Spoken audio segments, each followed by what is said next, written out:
It's OG Goddess Blaze coming back at you guys with another video, shmidio, in this hole. If you ain't know, still saying that. I'll let you guys know when I stop. Now, let's cleanse the energy real quick because today's conversation might be a little bit triggering, so.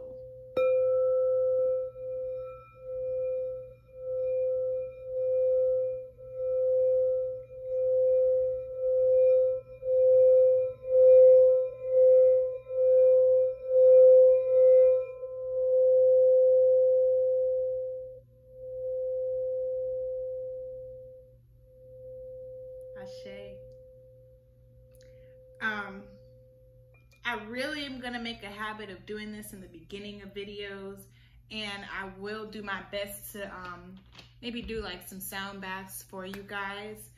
But I wanted to make sure that I was grounded before starting this particular video because of the subject matter.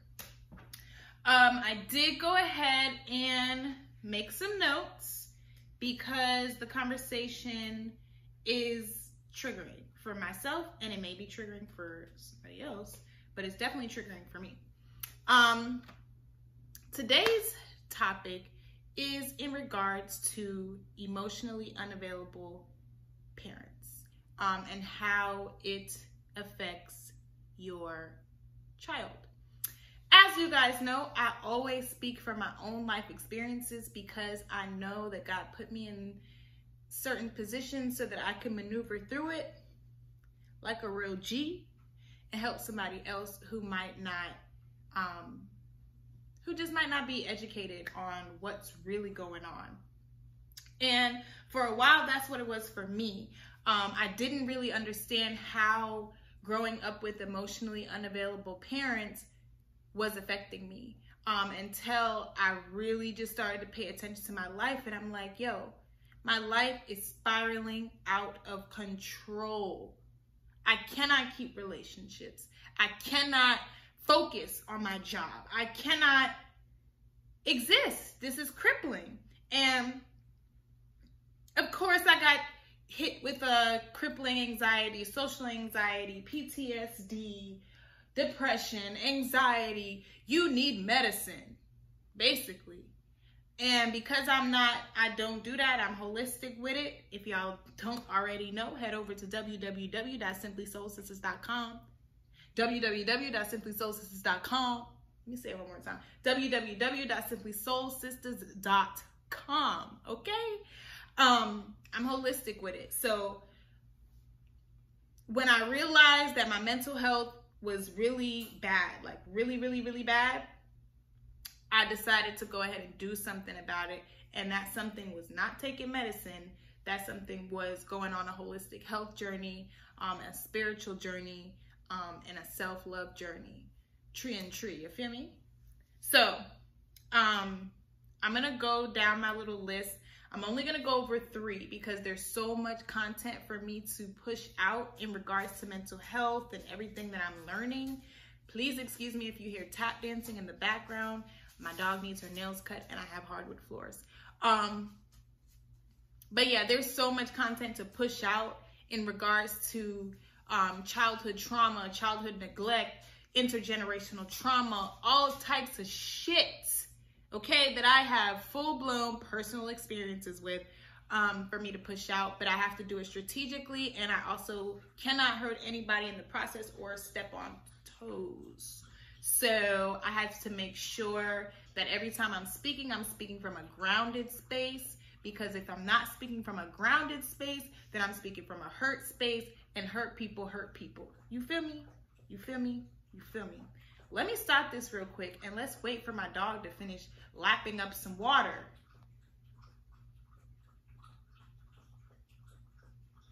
Oh. Okay, I think we're gonna get a little break from her.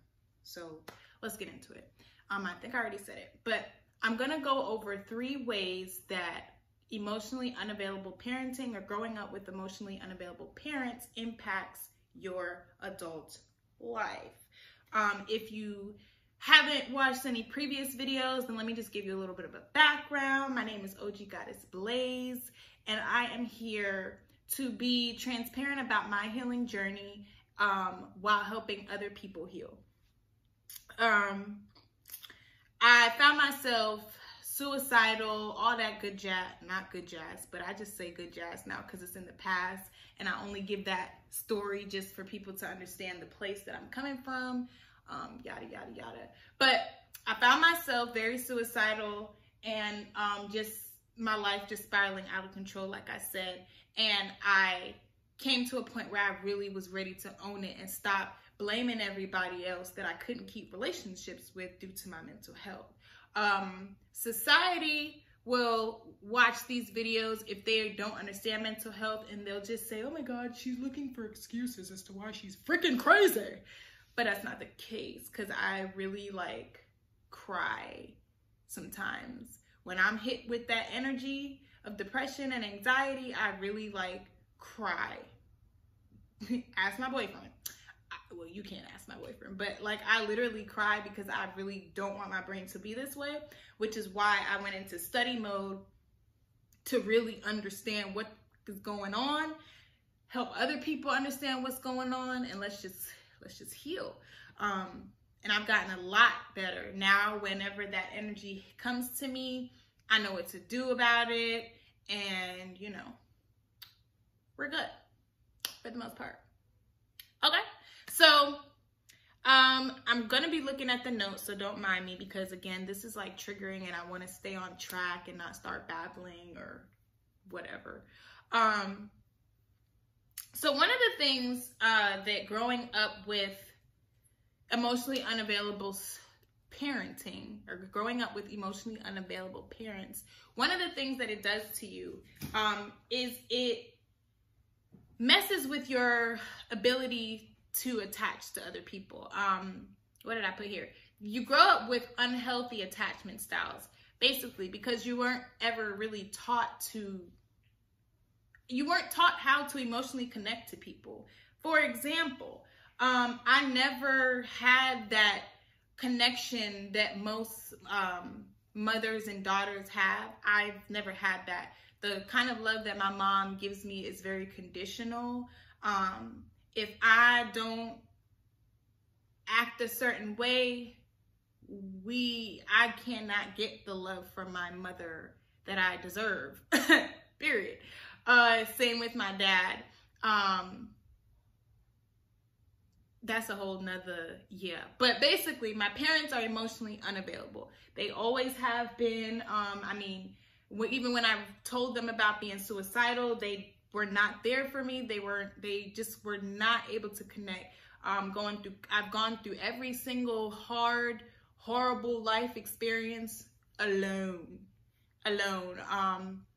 And doing childhood, inner child work and looking into my childhood helped me understand that. Like I went back to when I had like my abortion. My parents forced me to have BTW, but for their image, that's a whole nother video, because emotionally unavailable parents will do what they got to do for themselves and not their child.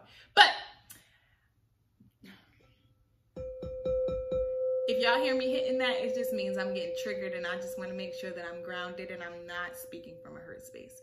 But yeah, so basically, like when that happened with the whole abortion situation, you would think like your parents are gonna be there for you. I mean, y'all did take me there to get it done, but they just were not able to even understand what I was going through in that moment. The thought to like maybe get me into therapy wasn't a thought. It was just kind of like, oh, you got rid of that? Cool, let's keep it going. And that's just how it's always been with any major thing that has happened. And it's a pattern. It's a pattern within my family dynamics. It's part of the intergenerational trauma. My family just does not emotionally connect to each other the way that they should. When it came out that I was dealing with like sexual abuse and stuff like that, that shit was a freaking shitstorm.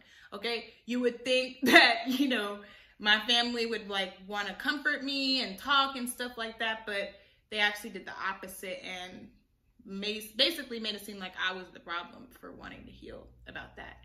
Anyway, but yeah, so you're not taught how to emotionally connect to people, and you don't have control. Is that what I put here? Yeah, you don't have control over your emotions, basically. And you seem crazy. You do. You seem crazy, which leads me to thing number two. Thing number two. You have to play catch up with the rest of the world. Because again, when you're not given a certain type of love and affection as a child growing up, and you still don't get it in adulthood, I mean, you really have to play catch up. You really have to play catch up. Like, and I've learned to take it easy on myself. I'm really wondering, like, why do I spaz out on people so much? Why is it so hard for me to connect to other women? Oh, because, Negro, you were never even able to connect to the person who gave you birth, your mom. Never been connected to my mom. It's always been me trying to convince myself that I'm connected to my mom. But all in all, no. It's because as soon as I make a mistake, I will not hear from my mother. Period. Okay? And I don't know if I'm, no, I don't know. I know I'm not the only one who has that dynamic with their family, or especially with their mother. That mother-daughter dynamic, that shit is real, and it's imperative. So when you don't have that, yeah, you're gonna grow up lacking some things. And that's what I definitely grew up lacking emotional stability, because I didn't get that from my mom. I grew up getting my ass whooped. Not regular ass whoopings either. That's another video, okay? I don't make these videos just to throw people under the bus and throw my family under the bus. I make these videos to speak on shit that other kids gotta grow up with now. So hopefully if somebody else can see the signs, they can step in and be like, hey, yo, you gonna be a parent to this kid or not? No? Okay, well, let me step in and make sure that this child grows up and develops in a healthy way, because I know for sure I did not grow up and I did not develop healthy at all. Hence me having to study all these therapy terms, hence me needing a trauma therapist, all this shit, simply because I have to now relearn, not even relearn, I have to learn how to speak to people, how to interact with people, how to trust people, how to love people, all of that stuff. And again, I didn't realize that until year 26, and I'm still replaying the same goddamn cycles, still not connecting to people in a certain way, and really having to run that shit back, Turbo, run that thing back. Childhood, to my childhood, my traumatic ass goddamn childhood. It is nobody else. It's none of the females who did me wrong. Yeah, they did me wrong. But I attracted narcissistic ass females. Why? Because I grew up with narcissistic, emotionally unavailable parents. Okay? Which leads me to the last thing. You will develop depression, anxiety, both. Okay? For me, it's post-traumatic stress disorder mixed with social anxiety and a lot of depression that comes with that. And I'm open with it because for so long I didn't know what the heck was going on. Okay? We're done. Now I'm just gonna talk. But I didn't know what was going on. I just thought I was crazy. And then I started coming across trauma therapists who are breaking things down to me and helping me understand, look, girl, you were abused as a child. You were abused as a child. You were abused as a child. Sit with that. Understand that so that you can heal from that, because that is your problem. That is your problem. Not having parents who will forgive you for making mistakes. Like, I've tried this healing journey thing so many times. And the first time I realized that it was my childhood that was really affecting my adult life, and not Susie, who I couldn't get along with, and not Daquan, who I broke up with, and all the guys who I want to replace my daddy, all these daddy issues, all that shit. It was my childhood, point blank, period. When I realized that, I made the mistake of writing out a letter on my website. It's gone now, so you won't be able to find it. But I wrote a letter to my parents, just letting it out. And I can't talk to them. I've tried that. When I try to talk to them, they shut down and they don't talk to me at all. Hence me making that other video stating that I had to cut my family off in order to heal, because I can't keep craving love and affection from people who literally cannot and will not give it to me. That is insanity, okay? And to be treated the way that I'm treated, no, we can't do that. But I say all that to say that if you grew up with emotionally unavailable parents, or if you have emotionally unavailable parents and you can't go to them for anything, that is probably a large percentage of why your mental health seems to be, if you're anything like me, and once you own it, that's the step. That's the first step in healing and living a healthy life. I'm so thankful that I've been able to manifest a partner who I could be completely honest with and say, yeah, I got mommy issues and I got daddy issues. And I need somebody who can understand that, who understands when I have those days, that it's not me. I'm about to get emotional. Oh my God. You better relax, girl. You better relax. But for real though, it's not me wanting to be mean or anything like that. It's my inner child just lashing out at the fact that I wish I could call my mom, I wish I could pull up on my family and us have a family game night like normal people. I can't do none of that shit, okay? None of that shit. Not unless these people decided that they wanted family therapy, and I really don't know if that's gonna happen. Hence my videos, because this is my healing and your healing, because I know somebody else is dealing with this. God told me this. I'm telling you this. I could easily journal about this shit, but it's not enough. It's not enough. This is something that has to be spoken about on a very large scale, because so many parents neglect their children and they do not give up about the effects of it. Meanwhile, their children are suicidal and fighting for their life, okay? Fighting for their life. And that was me for a very long time. But I was just like, I'm done fighting for my life. I'm going to take my life back, okay? I'm going to own the fact that, okay, I gotta play catch up with society. No wonder I'm having all these issues keeping it together, because I have to own the fact that I